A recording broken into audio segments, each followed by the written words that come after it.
Good evening, visitors. Welcome to the Australian War Memorial's last post ceremony. My name is Joanne Smedley, and joining us today from the Royal Australian Air Force is Flight Lieutenant Gauri Singh. We welcome the veterans who have served, those that are still serving, and the families that support them. We acknowledge the members of RSL and Services Clubs Association, RSL Victoria, and RSL Queensland, who are watching the broadcast of this ceremony across Australia. During the ceremony, wreaths will be laid at the base of the Pool of Reflection by visitors and a youth delegation from Campbelltown, New South Wales, Koshigaya Sister Cities Association.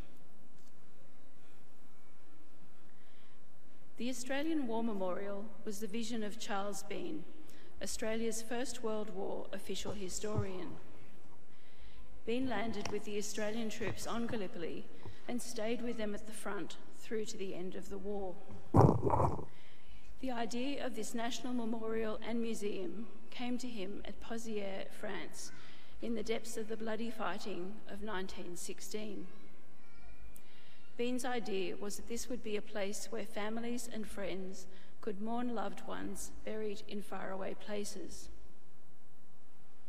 It would also be a place that could help all Australians understand what these men and women had endured and what they had done for us.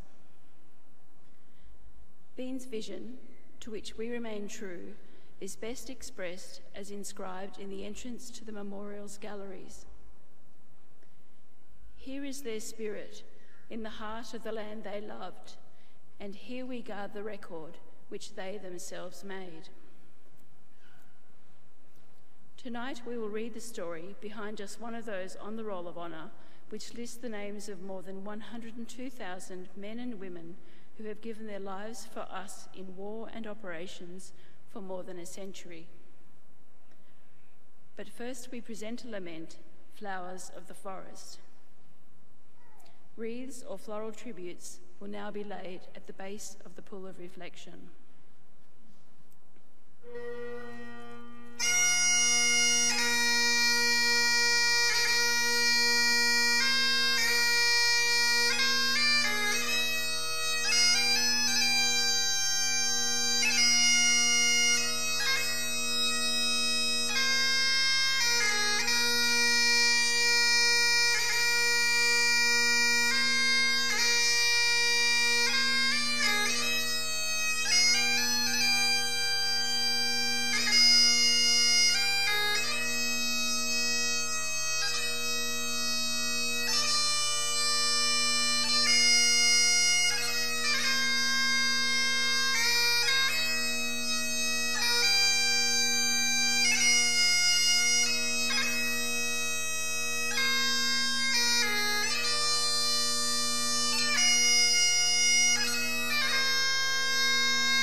Today we remember and pay tribute to Staff Nurse Lily Nugent.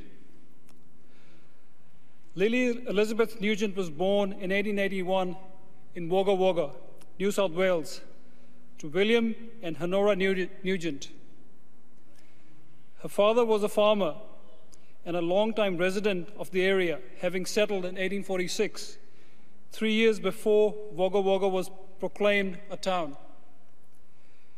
Nugent undertook her nurse's training at St. Vincent's Hospital in Sydney. She later held the position of a head nurse at Cooma District Hospital. After war was declared, she enlisted in the Australian Imperial Force's Australian Army Nursing Service.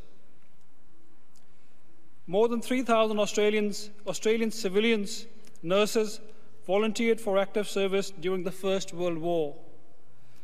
They were posted to Britain, France, Belgium, the Mediterranean, India, and the Middle East, where they worked in hospitals, on hospital ships and trains, or in casualty clearing stations closer to the front line.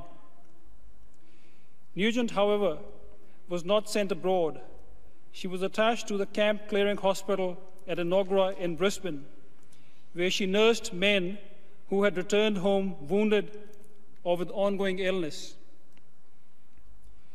During the course of her work, Nugent became ill with tuberculosis and was granted sick leave to Sydney. While there, her condition worsened, and she was admitted to St. Vincent's Hospital, where she died on the 21st of February, 1918.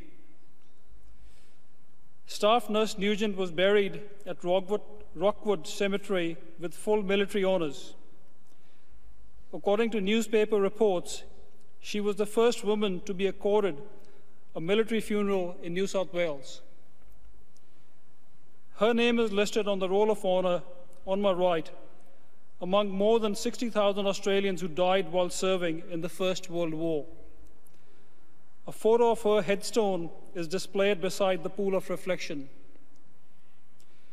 This is but one of many stories of service and sacrifice told here at the Australian War Memorial. We now remember Staff Nurse Lily Nugent, who gave her life for us, for our freedoms, and in the hope of a better world.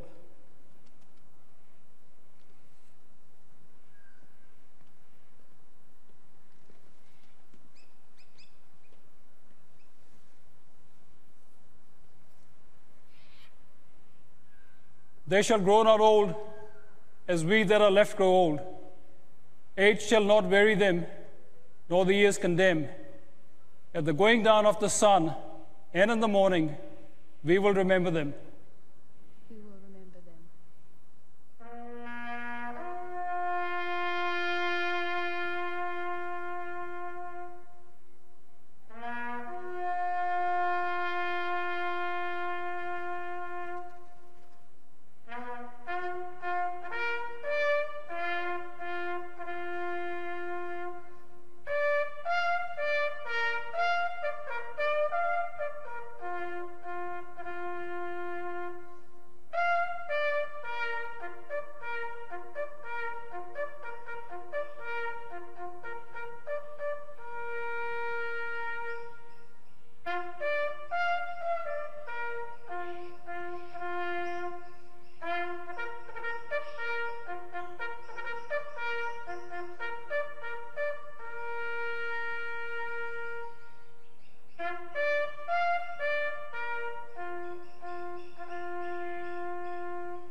Lest we forget. Lest we forget.